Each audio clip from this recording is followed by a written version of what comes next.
আসসালামু আলাইকুম ওয়া রাহমাতুল্লাহি ওয়া বারাকাতুহু। কেমন আছেন সবাই? আশা করি আপনারা সবাই সুস্থ এবং ভালো আছেন। শুকর আলহামদুলিল্লাহ, আমরা আপনাদের ভালো এবং সুস্থ আছি। চলে আসলাম আলহামদুলিল্লাহ আজকে সাইদ এবং আওয়াজ লিমিটেডের পক্ষ থেকে আলহামদুলিল্লাহ আমার প্রিয় ভিউয়ার্স এবং ক্লায়েন্টদের জন্য আজকে সুখবর নিয়ে আলহামদুলিল্লাহ। আজকে আমাদের কাঙ্ক্ষিত দুইজন ক্লায়েন্ট ইতালির উদ্দেশ্যে ফ্লাইট করতেছেন। পাসপোর্ট টিকিট আজকে বুঝিয়ে দিচ্ছি। সো গতকালকে চারজন আলহামদুলিল্লাহ সহি সালামত তারা পৌঁছে গেছেন ইনশাআল্লাহ তাদের গন্তব্যস্থলে। আর এখন আজকে দুইজন রওনা করবেন।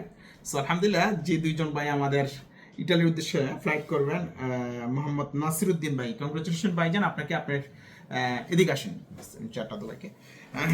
আপনি টিকিট পাসপোর্ট ভাইয়ের হাতে দিয়ে নিচ্ছেন। আপনি কতদিনে ভিসা পাইছেন ভাইয়ের কাছ থেকে এবং আপনার দেশের বাড়ি কোথায় নাসির ভাইয়ের? আমি নাসির ভাইয়ের মুখ থেকে শুনতে যাচ্ছি। আসসালামু আলাইকুম রহমতুল্লাহ। আমি যাত্রাবাড়িতে থাকি, ঢাকাতেই আমার জন্ম, মুক্তাপাড়া। আমি 2022 সালে সেপ্টেম্বরে জমা দিয়েছি। সেপ্টেম্বরে পারমিট পাইছি, সেপ্টেম্বরে ইনশাল্লাহ যাচ্ছি। এটা ত্রিকোণমিতির মতো হয়ে গেছে, সব সেপ্টেম্বরই হয়েছে। আলহামদুলিল্লাহ। আপনি আমাদের জন্য দোয়া করবেন, সাইদবার জন্য দোয়া করবেন। আর সাইদবার প্রতিষ্ঠান কি বলবো, সকলেই জানে, মানুষের সকলেই জানে যে অথেন্টিক একটা প্রতিষ্ঠান। আপনারা আসবেন, ঠিক আছে, এসে জমা দেন। নাসির ভাই কতদিন সময় লাগছে ইন টোটাল কম্পিউটার ফ্লাইট পর্যন্ত? 2 বছর লেগে গেছে। সো এর মধ্যে আপনার কোনো কি অভিযোগ আছে যে এত দিন লাগছে, যে বিষয়টা আপনি তো জানেন? না না না, এরকম কিছু হয় না। আমরা কখনোই সাইডকে কখনো ফোন দিয়ে বিরক্ত করি না, কারণ সবকিছু ভিডিওতে উনি বলে দেয়, সবকিছু ক্লিয়ার কাট। তো যারা 4 মাস 5 মাসে দিয়ে বিরক্ত হয়ে যায়, মানে 5 মাস 6 মাস 7 মাসে বিরক্ত হয়, তাদের উদ্দেশ্যে আপনার পরামর্শটা কি থাকবে? না, অধৈর্য হলে তো ইউরোপ যেতে পারবে না, সোজা কথা, একদম সোজা কথা, স্টেট বলে দিবেন যে যাইতে হলে আমার মতো সময় দিয়ে যেতে হবে, ধৈর্য ধরলে যে পাওয়া যায়। আজকে ইতালি কোন শহরে যাবেন আপনার? আমি যাব রোম। রোমে কে আছে? রোমে আমার রিলেটিভ আছে এখানে। তো অনেকে তো বলে যে না ইউরোপে হয় না, ইউরোপের ভিসা হয় না, পাওয়া যায় না। আসলে আপনি কি বলবেন? আমাদের আজকে বাস্তবতা দেখা দিচ্ছে না ইনশাআল্লাহ। হ্যাঁ, সো আলহামদুলিল্লাহ। আপনি আমার প্রতিষ্ঠান যে অন্য কেউ আসতেছে কি বলবেন? হ্যাঁ, অবশ্যই আসেন, আপনারা আসেন, আইসা সাইবার সাথে কথা বলেন। এটুকু বলতে পারি, ওনার কাগজপত্র অথেন্টিক এবং ওনার কথা কাজে মিল আছে। এই যে ভাইয়ের ভিসা, ভাইয়ের মেম্বার কার্ড সবকিছু অথেন্টিক আলহামদুলিল্লাহ। ভাই আল্লাহ আজকে কয়টা বাজে ফ্লাইট করতেছেন?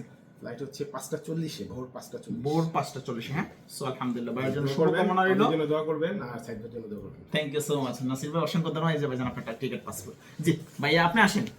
ভাইয়ের নামটা আর next client Mustafa, MD Mustafa Jamal ভাই, কংগ্রেচুলেশন ভাইজান আপনাকে। সো বসেন। মুস্তাফা জামাল ভাইয়ের দেশের বাড়ি কোথায়, কতদিনে ভিসা পাইছেন? আপনার পরামর্শটা শুনতে চাচ্ছি। আসসালামু আলাইকুম। আমার নাম মোহাম্মদ মুস্তফা জামাল। আমার দেশের বাড়ি নোয়াখালী, কোম্পানিগঞ্জ। আমিও ভিসা পাইছি প্রায় 2 বছর। প্রায় 2 বছর পরে পাইছেন? হ্যাঁ, 2 বছর কোথায় পরে যাচ্ছেন পাইছি। মুস্তাফা জামাল ভাই?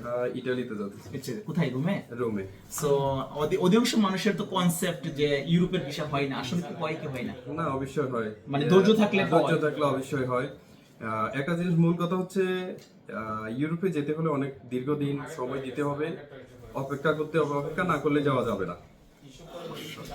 যাদের ধৈর্য যদি না থাকে ইউরোপে যাওয়া যাবে না। মূল জিনিসটা হচ্ছে এটা। সাইদবার এখানে আসবেন, দেখবেন, সাইদবার সাথে কথা বলবেন। কথা বলে যদি আপনার ভালো লাগে, সাইদবার পূর্বে যেসব কাজ হয়েছে বা যেগুলো হয়েছে এগুলো দেখবেন। আগে যারা গেছে তাদের থেকেও শুনবেন।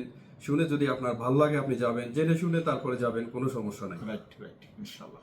এটাই আমার অথেন্টিকের, মানে যে মানুষ বলে যে ডকুমেন্টস ফেক, আমার কাছ থেকে কোনো এই ধরনের কিছু পাইছেন? না না না, ডকুমেন্টস ফেক, অর্থের মাইর বা অর্থ চলে যাওয়া এরকম না না। সাইদবার কাছে একটা জিনিস, ওইটারও গ্যারান্টি আছে যে কাগজপত্রগুলো অ্যাকুরেট এবং অথেন্টিক। আর টাকা পয়সার ব্যাপারে সিকিউরিটি খুবই ভালো। আপনারা আসতে পারেন, দেখতে পারেন। জি, থ্যাংক ইউ সো মাচ। এই যে ভাইয়ের ভিসা, ভাইয়ের মেম্বার সবকিছু কমপ্লিট। যেমন ভাই যদি অন্য কেউ আসতে চায় মুস্তাফা জামাল ভাই আমার প্রতিষ্ঠানে, আপনি কি বলবেন? তাদেরকে কি পরামর্শ দেবেন, সাজেস্ট করবেন, যেহেতু আপনি সফল পারসন? আমি সাজেস্ট করব, অন্য যারা আসবো, বিভিন্ন এজেন্সি আছে, সবগুলো দেখেন, সাইদবার এখানেও পরিদর্শন করেন। যদি আপনার ভালো লাগে আপনি দিতে পারেন। আমি মনে করি সাইদবার এখানে দেন, দিলে একটু সময় লাগবে, তবে হবে ইনশাআল্লাহ। ইনশাআল্লাহ যেতে পারবে? হ্যাঁ, যেতে পারবে ইনশাআল্লাহ। Thank you so much Jamal ভাই। আপনার টিকিট পাসপোর্ট। ভাইয়ের জন্য শুভকামনা রইল, সবার প্রতি শুভকামনা। আমি একটু শর্টকাট করতেছি। আমি সবার উদ্দেশ্যে একটা কথা বলি, যারা দেশ এবং দেশের বাইরে আমার বিশ্বের যেখান থেকে আমাদের প্রতিষ্ঠানের সাথে সম্পৃক্ত আছেন, যারা আমাকে দেখেন, যারা আমার কাছে সার্বিয়া, মলদোভা ফ্লাই দিচ্ছেন, আলহামদুলিল্লাহ। তো আমি আপনাদেরকে বলবো যে বেলা শেষে তারাই সফল হবেন, বেলা শেষে তারাই যেতে পারবেন যারা ধৈর্যশীল আমাদের সাথে যারা সফল। গল্প আমরা শুধু গল্পতে বলি না, আমরা বলি বাস্তবতে রূপান্তরিত করতে। অনেক সময় কাজ ভিসা করতে চাইলে এম্বাসিতে যখন বইটা চলে যায়, দেখা যাচ্ছে 1 মাস, এটা 1.5 মাসও লাগতে পারে। সো ওনাদের ভিসা কিন্তু আমরা 1 বছর কন্ট্যাক্ট ছিল, আল্লাহ 6 মাস ছিল। 6 মাস, আজকে 2 বছরে উনি যাচ্ছে। দ্যাট মিনস উনি কিন্তু মানে হতাশ হয়ে ফিরে যান নাই। আপনারা অনেকে বলেন 3 মাস মানে 3 মাস না রে ভাই, 3 মাস মানে এটা আমি একদম কাগজে কলমে মানে লিখে দেওয়ার কোনো আমার ক্ষমতা প্রথম নাই। কন্ট্রাক্টে ছিল 6 মাস। তাহলে ইনশাল্লাহ উনি 6 মাসের জায়গা 1 বছর পরে উনি 2 বছর মাথায় ফ্লাইট করতেছে, মানে 18 মাস লাগছে ওনার বিষয়টা হইতে, 2 বছর মাথায় ফ্লাইট করতেছে। সো এটা লং প্রসেস ভাইজান। এমবাসির কাজগুলো কোনো এজেন্সির হাতে থাকে না, এজেন্সি চাইলে কাজগুলো আগাই দিতে পারে না। সো আমি ইনশাল্লাহ আপনাদের জন্য আরেকটা সুখবর নিয়ে আসতেছি। আলহামদুলিল্লাহ কানাডা আজকে আমাদের 13 জনের পাসপোর্ট রিকোয়েস্ট চলে আসছে, দ্যাট মিনস ভিসা আরো 13 জনের, আলহামদুলিল্লাহ। অস্ট্রেলিয়ার আরো 8 জনের। সো ইনশাল্লাহ এটা নিয়ে আমি সেপারেট ভিডিও করতেছি ইনশাল্লাহ। সবাই ভালো থাকবেন, সুস্থ থাকবেন। দেখবেন ইনশাল্লাহ অন্য কোনো ভিডিওতে অন্য কোনো আপডেট নিয়ে, এবং আমার ভাইদের জন্য শুভকামনা হলো বাইরে যেন সহি সালামতি আল্লাহর রহমতে পৌঁছে। ভাইদের সাথে দেখা হবে ইনশাল্লাহ ইটালি রুমে, ইনশাল্লাহ দেখা হবে, যাইলে আমি দেখা হবে। ভাইয়ের জন্য অগ্রিম শুভকামনা রইলো, ওনাদের পরিবারের জন্য, ওনাদের জন্য ইনশাল্লাহ দেখা হবে। Best of luck. আসসালামু আলাইকুম। আসসালামু আলাইকুম। আলাইকুম আসসালাম, আল্লাহ হাফেজ।